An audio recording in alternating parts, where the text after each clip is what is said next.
Oxalá é o Senhor da paz, da união e do amor, representando a necessidade de paz e harmonia na Umbanda. Ele é o responsável pela saúde física e mental, e é invocado em momentos de enfermidade ou angústia. Oxalá representa a ancestralidade e a memória da humanidade, sendo o mais velho e mais respeitado dos orixás.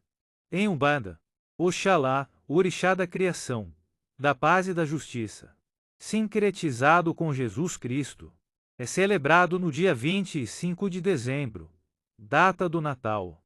Além disso, sexta-feira é considerado o dia de Oxalá, um dia propício para banhos de ervas como o boldo, que é associado a ele, e para o uso da cor branca, que representa a pureza e a paz que ele adia. Tenha pena de nós, tenha dó, que a volta do mundo é grande e os poderes de Deus é maior.